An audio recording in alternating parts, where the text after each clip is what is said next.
मौत एक हकीकत है। जो शख्स एक बार इस दुनिया से चला जाता है उसका दोबारा इस दुनिया में आना मुमकिन नहीं है। लेकिन अल्लाह पाक ने अपने पैगम्बरों को ऐसी ताकत अता फरमाई कि वो अल्लाह के नाम से किसी भी मुर्दा को जिंदा कर देते थे, जिसे हम मोजज़ा कहते हैं। अल्लाह ने अपने पैगम्बर हज़रत ईसा अलैहिस्सलाम को ऐसी ताकत अता फरमाई थी कि आप मुर्दों को जिंदा कर देते थे। रवायात में आता है कि एक रोज़ हज़रत ईसा अलैहिस्सलाम कब्रिस्तान से गुजर रहे थे तो देखा कि वहाँ पर एक शख्स एक कब्र पर बैठा ज़ारों की तार रो रहा है। हज़रत ईसा अलैहिस्सलाम ने इससे रोने का सबब पूछा तो उसने बताया, मेरी बीवी की कब्र है, वो मुझे छोड़कर चली गई है, मैं उससे बहुत मोहब्बत करता था, उसके बिना मैं जी नहीं सकता। हज़रत ईसा अलैहिस्सलाम ने उसे कहा, ये तो अल्लाह की मर्ज़ी है, लेकिन अगर तू चाहे तो मैं अल्लाह के हुक्म से तुम्हारी बीवी को जिंदा कर सकता हूँ। उसने कहा, जी हाँ, आप ऐसा ज़रूर करें। हज़रत ईसा अलैहिस्सलाम कब्र के पास गए और कहा कि अल्लाह के हुक्म से उठ जाओ। कब्र के अंदर से एक हबशी उठा जिसके जिस्म पर आग लगी हुई थी। उसने उठते साथ हज़रत ईसा को देखकर कहा,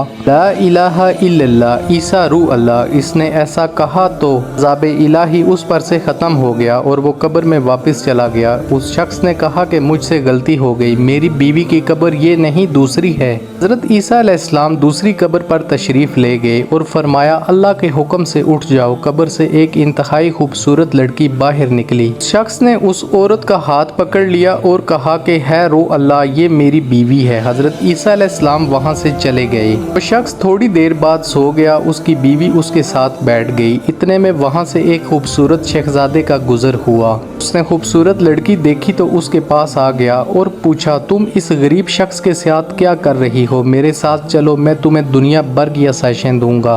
उस औरत ने अपने शोहर को छोड़ा और शहजादे के साथ चली गई। इस शख्स की जब आंख खुली तो उसकी बीवी वहाँ पर मौजूद न थी। उसने उसे ढूंढना शुरू कर दिया। ढूंढते ढूंढते वो शख्स शहजादे के महल में जा पहुँचा। वहाँ उसने अपनी बीवी को देखा तो कहने लगा, ये मेरी बीवी है। शहजादे ने कहा, क्या बकवास कर रहे हो, ये मेरी बांदी है। शहजादे ने उस औरत से कहा कि खुद इसको बताओ, तुम इस शख्स की बीवी हो या मेरी बांदी हो? उस शख्स की बीवी ने उसे पहचानने से इनकार कर दिया और कहा कि मैं शहजादे की बांदी हूँ। ये सुनकर वो शख्स इंतहाई परेशान हुआ और रोते हुए महल से वापस चला गया। कुछ दिन बाद उसकी मुलाकात हज़रत ईसा अलैहिस्सलाम से हुई। उसने आपको तमाम कहानी सुना डाली और कहा कि आप मेरे साथ महल में चलकर फैसला करें, और कहा कि आप मेरे साथ महल चलकर शहजादे को बताएंगे वो जिसे अपनी बांदी समझता है वो मेरी बीवी है, और अल्लाह के हुक्म से आपने ही उसको जिंदा करके मेरे साथ रवाना किया था। हज़रत ईसा अलैहिस्सलाम ने जब ये माजरा सुना तो उस शख्स के साथ महल में चले गए और उस औरत से पूछा कि तुम वही औरत नहीं हो जिसे मैंने अल्लाह के हुक्म से